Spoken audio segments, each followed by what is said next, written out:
Donc je demande à Monsieur le maire, mes collègues du conseil municipal et le conseil municipal des enfants à nous rejoindre sur scène. Merci.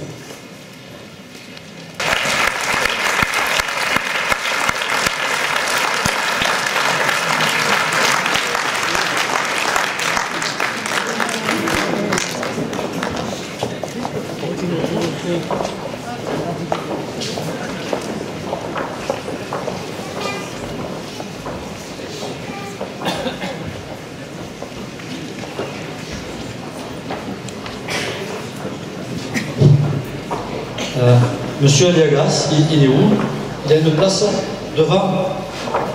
Pierrot. Allez. Je ne le vois pas, il est là, il est arrivé. Ah, viens avec nous, Pierrot.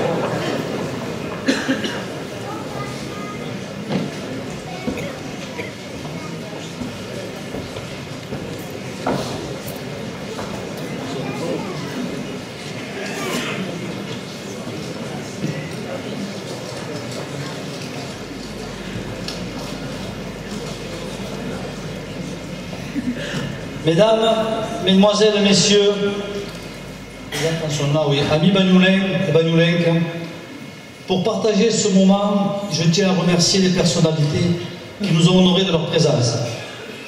Pierre Eliagas, député, président de notre communauté des communes, sur qui je peux compter pour de nombreux dossiers. Michel Molly, notre conseiller général, que je sollicite souvent. Les maires des communes voisines, Jean-Claude Portela, de Cerbère, mon ami Jean-Pierre Romero, maire de Port-Vannes, les maires des communautés des communes, Huguette Ponce, maire de Montesquieu, Marcel Descossi, de Palau-del-Vidre, et puis un nouveau maire comme moi, que j'apprécie énormément, Yves Bagnols, qui m'a fait le plaisir de venir d'elle. Les représentants ici des autres communes, Madame Romero pour la commune de Collioure. Collègues et amis avec qui nous partageons les mêmes combats au service de nos administrés. Un clin d'œil amical à Jacqueline Irles qui s'excuse de ne pas être là. Bien sûr, des représentants des forces de gendarmerie. Alors, comme je ne savais pas qu'il venait, ce monsieur, je voudrais d'abord saluer et je le remercie d'être venu de servir le commandant Fernandez. Merci de votre présence.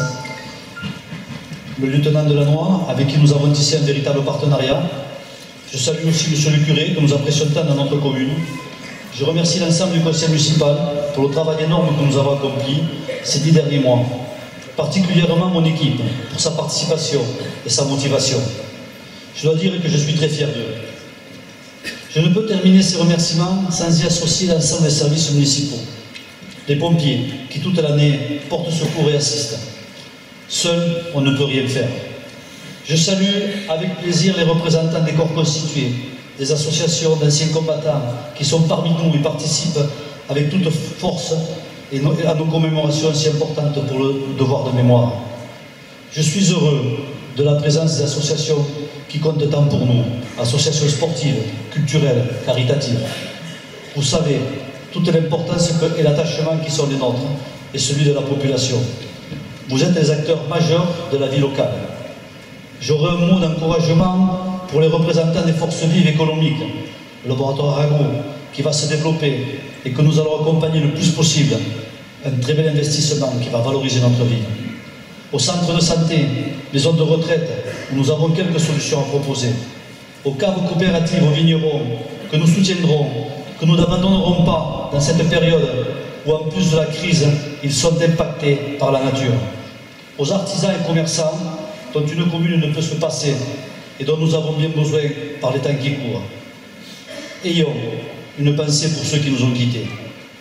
Soyons heureux d'accueillir les nouveaux-nés, de recevoir les nouveaux arrivants, à qui nous consacrons dorénavant une journée le deuxième dimanche de septembre. Dans un contexte économique particulièrement difficile, avec une croissance pratiquement nulle, des déficits structurels sans fin, nous subissons de plein fouet la crise. Le chômage, l'inactivité sont les plaies qui gangrènent nos sociétés, amenant des dérives sectaires, extrémistes, poussant une partie de la jeunesse en mal de repère sur les chemins de la violence, de la délinquance, des voies sans issue. Cette crise frappe nos valeurs, refuges, les familles, sont souvent désemparés et n'ont plus de réponse. Nos anciens ne sont pas épargnés. Nous en voyons de plus en plus faire appel à l'aide sociale. Alors qu'il y a peu, ils étaient le recours vers qui se tournait toute la famille. L'audit que nous avons fait réaliser par M. le percepteur nous a conduit à constater que les dotations de l'État ne seront pas revalorisées.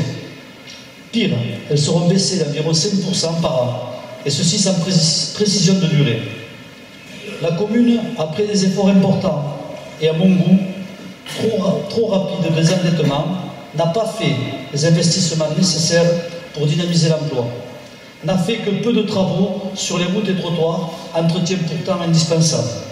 La pression fiscale à Bagnols-sur-Mer est forte, très forte. En clair, les impôts sont chers, réduisant ainsi notre marge de manœuvre. Notre engagement est de voter aucune augmentation d'impôts, nous le tiendrons. La charge des frais de personnel est importante sur notre budget de fonctionnement, plus 10 points environ sur la moyenne nationale. Nous avons donc la chance d'avoir un personnel en nombre et jeune. Ceci nous appelle à être très vigilants sur nos futurs recrutements. La cérémonie des vœux est un moment fort de la vie locale, moment privilégié où nous retraçons l'année écoulée, année que vous avez vu défiler sur l'écran et dont je remercie le service Com pour le travail effectué. Merci mesdames. Moment privilégié où nous nous projetons dans cette nouvelle année qui s'ouvre à nous. Mais toutefois, un petit retour en arrière. Notre première préoccupation a été de changer le mode de fonctionnement et l'organisation de cette mairie. La gouvernance, c'est un mot qui ne plaît pas, mais c'est important de le signaler. Rétablir d'abord les chefs de service dans leur rôle. Organiser tous les lundis une réunion avec des élus et des services concernés. Cette réunion est consacrée aux travaux. Nous y fixons des priorités, nous y évaluons leur avancement et nous fixons le planning. Répondre de plus près et plus vite aux demandes de nos concitoyens, tel est notre devoir. Nous avons réaménagé l'accueil, réorganisé certains services, dont la police municipale à qui nous demandons plus. Notre priorité est à la sécurité des biens et des personnes. Nous avons renforcé les effectifs par des mutations internes sur la base du volontariat. Nous avons organisé des partenariats avec la gendarmerie, que je remercierai jamais assez. Des patrouilles communes que nous avons constatées. Nous avons organisé des patrouilles communes et nous avons constaté moins de cambriolage cet été. Nous avons mis en place des zones bleues que nous avons fait respecter.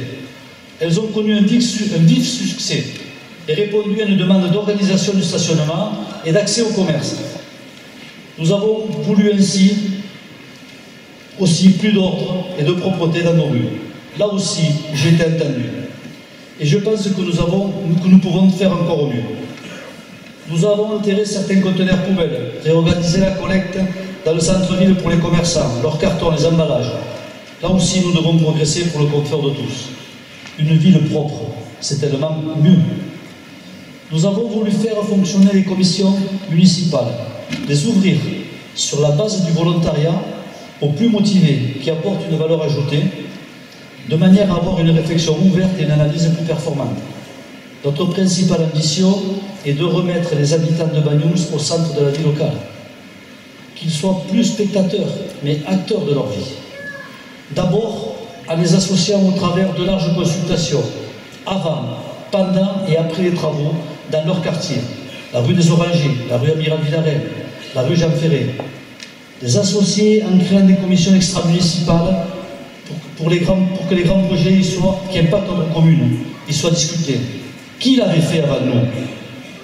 Exemple, le port, 4 réunions de plus de 50 personnes. Nous avons créé un office municipal des sports pour que les associations dialoguent entre elles, à elles de le faire fonctionner. Nous avons aussi créé un office municipal de l'animation et de la culture, là aussi, pour une meilleure organisation, pour que les gens travaillent ensemble, qu'ils se complètent. Bien sûr, je ne suis pas dupe, qu'il faudra un peu de temps pour s'habituer et s'organiser. C'est très important de travailler ensemble. Et surtout, nous avons voulu que les enfants qui sont notre avenir, notre bien le plus précieux, soient notre priorité. Nous avons créé un conseil municipal d'enfants, la classe CM2, avec le concours, bien sûr, des enseignants. Nous avons été émus par leur participation au défilé, par leur chant, accompagné par nos chorales, que nous ne remercierons jamais assez. Là encore, des grands moments. Enfin, nous avons appelé les fêtards à se mobiliser pour qu'ils ne soient plus spectateurs de nos fêtes, mais acteurs. Là aussi, un grand succès, beaucoup d'amitié, un moment partagé, de la convivialité. Nous allons poursuivre et amplifier avec un carnaval dès le mois d'avril, et déjà, des bénévoles dans la pièce à côté sont en train de travailler. Je tiens particulièrement à remercier toutes les personnes bénévoles, les présidents et les membres d'associations pour leur participation. Nous n'aurions rien pu faire sans eux. Ensemble, nous sommes capables de nous transcender. Il était aussi important de mettre en avant les habitants de Banyuls, passionnés de leur ville, qui par leurs actes, leurs talents, portent haut nos couleurs. C'était là une occasion de les remercier. François Gouge, les artistes Jean Sagols, Élie Buxeda, le formateur Serge Rivière, l'inventif Bastien Sanac, le jeune champion d'Europe Ludovic Fabregas, l'incontournable, l'inusable Jean-Pierre Baillot, ceux qui nous ont quittés, dont le club leur a dédié un tournoi, Titi Coste, Nicolas Garmet. Merci à eux. Une ville, c'est tout cela. Mais aussi, c'est aussi des enjeux majeurs, tels que l'emploi. À Banyuls, vous le savez, il est difficile d'en créer.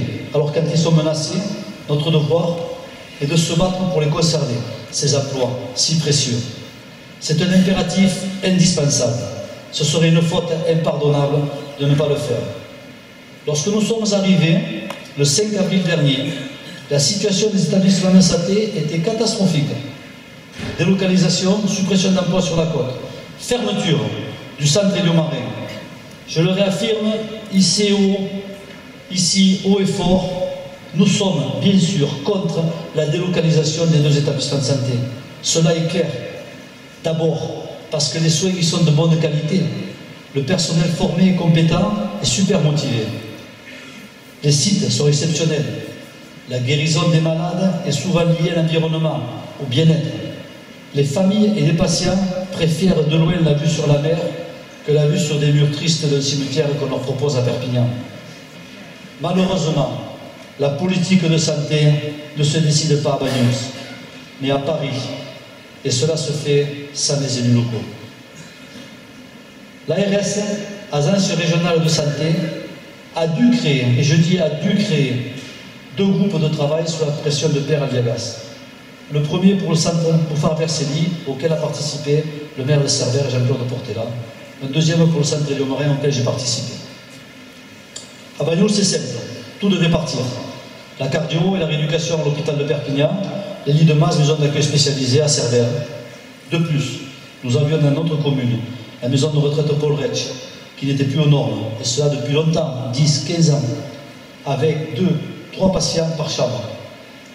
Elle doit faire des travaux d'agrandissement qui sont rendus impossibles car construites sur une zone devenue rouge, donc inconstructible.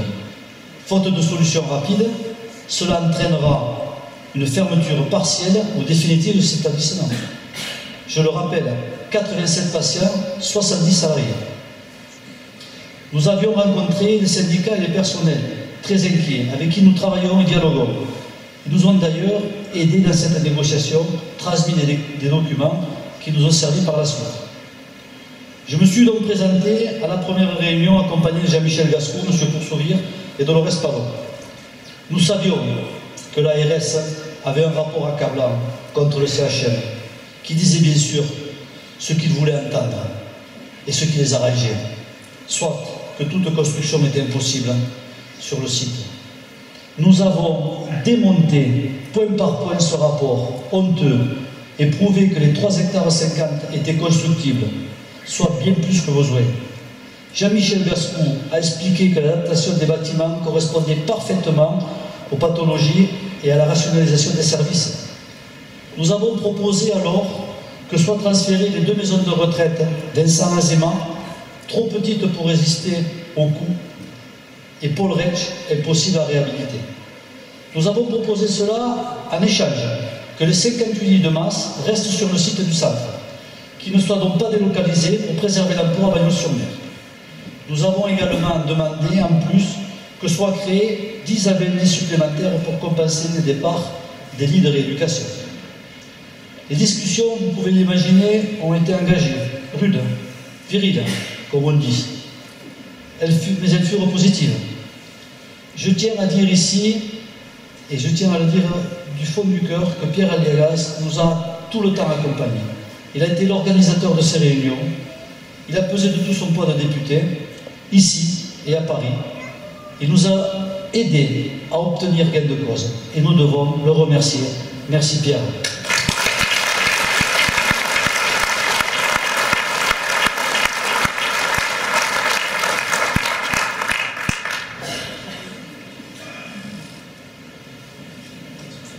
Le 4 décembre, lors de sa venue en préfecture, Ségolène Neuville a annoncé le projet global de santé qu'elle porte pour les Pyrénées-Orientales. Le centre Bouffard-Vercelli conserve 115 lits répartis en 5 unités innovantes. Séjours temporaires pour patients sortant de rééducation intensive. Séjours transitoires pour pathologies chroniques. Maisons d'accueil spécialisées neurologiques. Unité pour les jeunes adultes et unité d'accueil pour handicapés vieillissants. 148 emplois resteront donc sur place, ce qui satisfait pleinement la secrétaire d'État. Ce qui nous concerne, à nous, Bagnoulais, parce que beaucoup de salariés de cet établissement habitent Banyuls. Nous le redirons, nous regretterons la délocalisation. Pour le centre Élio-Marin, elle a officialisé l'accord que nous avions demandé. Le transfert des 2 maisons de retraite sur le site du centre Élio-Marin, le maintien des 58 lits de masse, la création de 2 lits d'hospitalisation de jour en séjour masse. Je me bats encore pour obtenir une extension de 10 à 15 lits de répit de jour, notamment pour les malades Alzheimer, ce qui permettra aux familles de souffler. Elle a aussi annoncé que de très gros investissements seraient faits sur le site du SANA. Beaucoup de bâtiments vont être rasés et reconstruits, soit plus de 30 millions d'euros investis. Cela me rassure pour l'avenir, car cela, quand on a investi 30 millions d'euros dans des bâtiments, cela pérennise pour de longues années les 250 emplois qui seront sur le centre Élio-Marin. Ce résultat, et je le dis avec fierté, est pour moi un véritable succès. C'est une victoire dans la négociation annoncée comme perdue d'avance, et Dieu sait si j'en ai entendu. C'est une victoire pour nos aînés qui pourront être soignés à Banyuls, qui auront un établissement offrant un maximum de soins et d'activités dans un cadre extraordinaire. C'est une victoire pour les futurs personnels qui seront embauchés sur place. Et enfin, c'est une victoire pour les personnels des établissements, car bien sûr, chaque établissement gardera son statut. Le public restera public et le privé restera privé.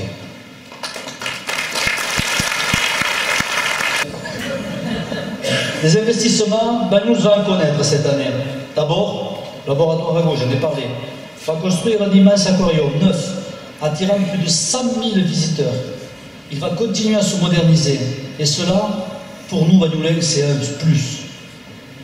D'abord, sachons que près de 200 salariés y travaillent, qu'il reçoit plusieurs milliers de chercheurs et d'étudiants par an. Nous sommes à leur côté et nous les aiderons au maximum. La maison de la randonnée poursuivra son chemin. Il sera créé avec la communauté des communes et les associations le premier salon international de la randonnée à Bagnols-sur-Mer le 6, 7 et 8 novembre 2015. Le concept dans l'EHPAD d'Aristide visant à réhabiliter les quartiers du Cap Toun avec une déambulation ludique autour de l'œuvre de Mayol sera inauguré au printemps. Le projet du port avance. Il est toujours à l'étude, presque finalisé, pratiquement finalisé, parce que nous avons eu une réunion la semaine dernière et à l'unanimité les participants ont validé le projet. Il manque encore qu'on le présente. Et je dois remercier pour le gros travail fourni la commission élargie du port en concertation pour son efficacité, et cela sous la responsabilité de Guy Vinon. Bientôt une présentation publique. Merci pour lui, parce qu'il a beaucoup travaillé. Bientôt une présentation publique et consultative sera organisée, salle Bartissol, au cours du premier semestre. Nous préparons également le dossier de demande de subvention. Et là aussi, je veux remercier de leur collaboration toutes les équipes autour de Serge Payares, président de l'Association française des ports de plaisance, consultant auprès du Premier ministre en matière de nautisme et qui soutient ce projet et qui est un ami des Banyuls. Le projet de l'école de sommellerie a plus de mal à trouver sa place, car nous avons besoin de la région, de sa compétence en matière de formation professionnelle et d'éducation dans les lycées. Je dois les rencontrer en début d'année. Mais avec tous ces changements, dont malheureusement le décès de Christian Bourquin, nous devons être patients. Madame la préfète, lors de sa venue la semaine dernière, a dit qu'elle allait nous accompagner pour faire un tour de table.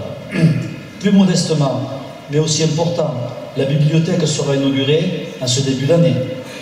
Et bien sûr, les travaux de la rue des Orangers sont en cours et seront inaugurés début juillet. Enfin, j'ai lancé 2 grands dossiers.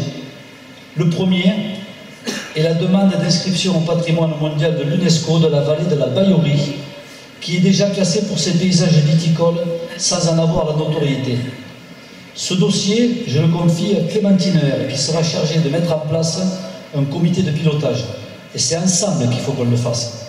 Le deuxième, c'est la mise en place de l'agenda 21 que je confie à Anne-Claire Pêche et Olivier Capeille dans le cadre du nouveau PLU.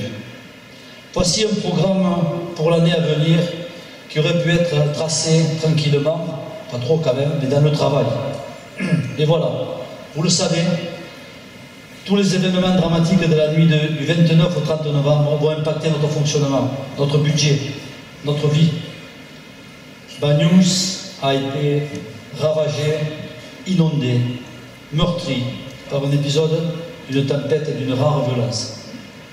Beaucoup ont perdu des biens, des souvenirs, des valeurs sentimentales, familiales ont disparu dans cette catastrophe. Notre arrière-pays a été très endommagé. Des routes détruites, emportées, des vignes disparues ou ont été très impactées. Nous avions le devoir d'agir rapidement, d'être présents, de soutenir les populations physiquement en apportant une aide matérielle au nettoyage et au déblaiement des maisons. Et nous l'avons fait. Nous ne pouvions pas laisser les plus faibles seuls. Nos premières priorités ont été d'être auprès des habitants, des habitations, en urgence, pour assurer la sécurité des biens et des personnes. Nous avons voulu laisser personne seul. Notre deuxième action a été de dégager les accès aux masses. Maintenant, et pendant encore de nombreux jours, nous serons présents auprès des vignerons pour les aider à déblayer les routes, mais aussi des pistes pour accéder aux parcelles, pour qu'ils puissent faire les travaux de la taille. J'ai, avec le Sigabutec, lancé une consultation pour nettoyer les embâcles, les rivières, et ceci le plus vite possible. Je ferai le maximum, et plus encore, pour avoir des cours d'eau propres. J'ai déjà engagé des fonds pour réhabiliter des routes et des embranchements pour soutenir et recréer celles qui ont été emportées. Le personnel communal a répondu présent, il s'est mobilisé. Je voudrais les remercier publiquement, les personnels techniques, mais aussi administratifs. Je peux vous assurer que j'ai beaucoup de retours positifs de la population, et ceci est tout en leur honneur. Et je suis persuadé que le regard des administrés, parfois injuste et sévère, aura changé à leur encontre, et qu'ils ne les verront plus pareils. Merci pour ce qu'ils ont fait.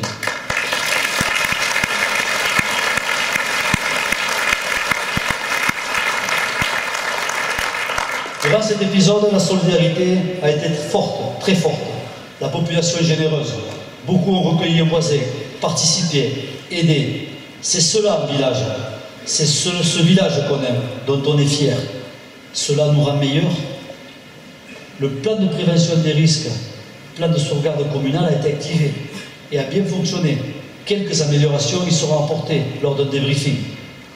Un grand merci aux élus nombreux qui ont passé la nuit dans les rues avec moi.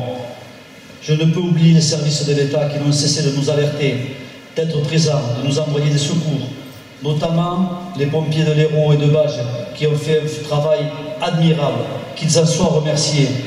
Sans oublier les nôtres de pompiers, et avec à leur tête Rémi Rouille et Michel Diaz. Je remercie bien sûr Madame la préfète et la présidente du Conseil général pour leur visite et de l'intérêt qu'elle porte à nos problèmes. Je suis certain que notre situation ne sera pas insensible. À ce sujet, j'ai alerté les autorités sur le statut de la route du col de Banyuls. On la connaît tous, on la prend tous. Route transfrontalière, qui est de statut communal et qui nécessite de gros investissements parce qu'elle a été emportée sur plus d'1,5 km.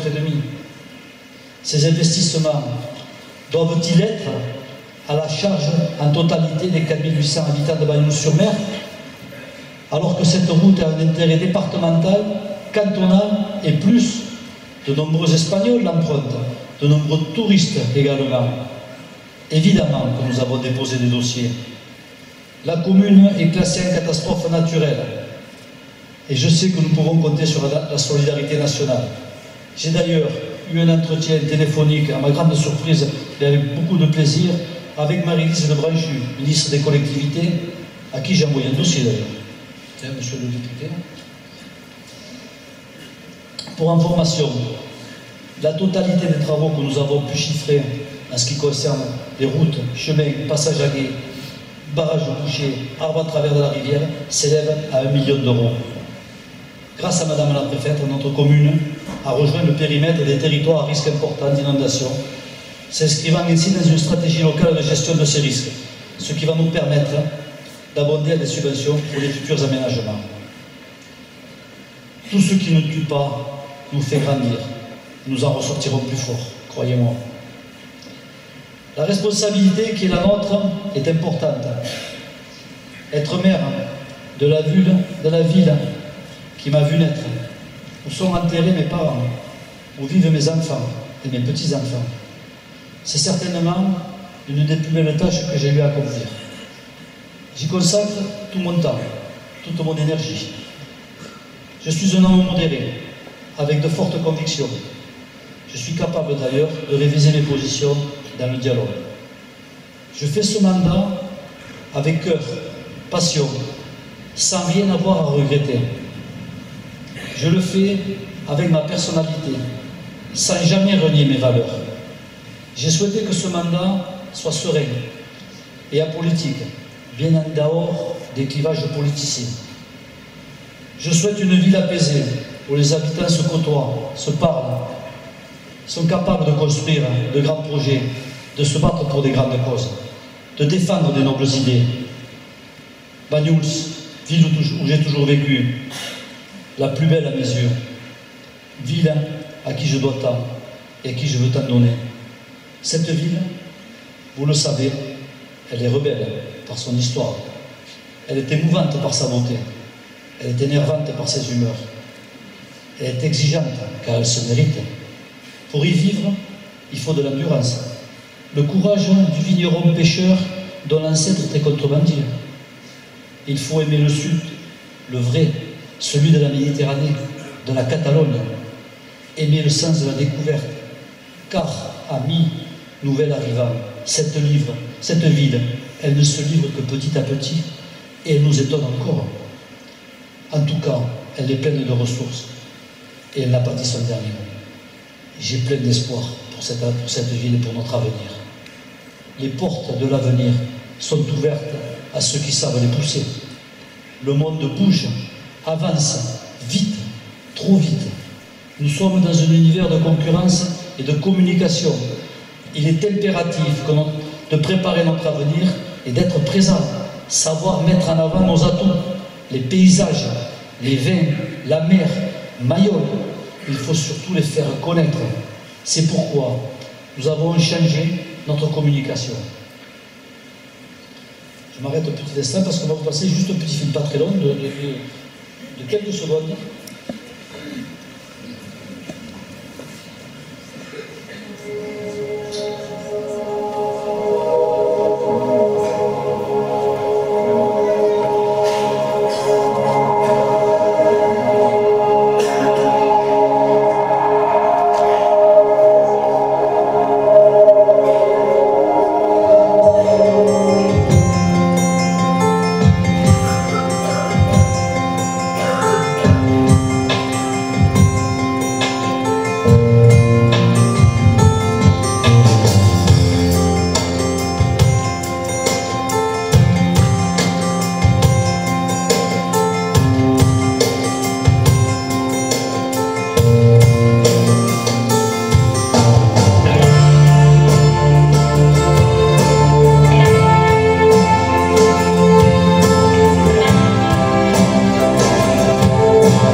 Non, il vous plaît pas, s'il vous plaît, quand même.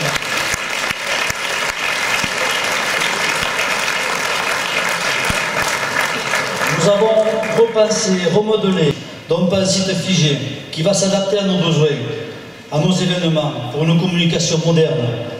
Vous pourrez y trouver tous les documents administratifs et les télécharger. Vous y serez informés de toutes les manifestations et messages utiles et urgents. Je reprends les épisodes qu'on a eus.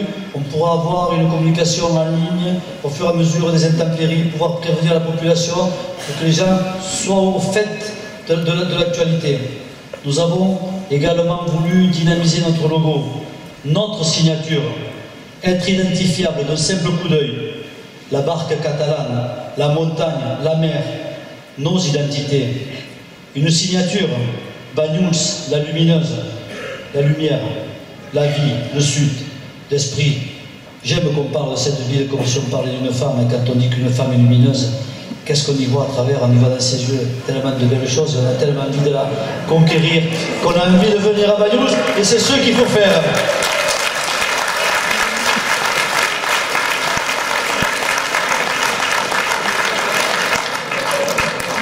Je vous souhaite que cette année 2015 soit une année de bonheur et de santé, que vos projets se réalisent, que vous et vos proches soyez heureux. Je souhaite à notre Banyuls de surmonter les épreuves. Je souhaite de la solidarité, de la convivialité, le sens du partage. Je souhaite de la formidable idée de nous retrouver ensemble pour dynamiser cette ville, d'être créatifs, de préparer un avenir à nos jeunes, de protéger nos anciens, soit un défi à la hauteur de nos qualités. Vive Banyuls, vive la France!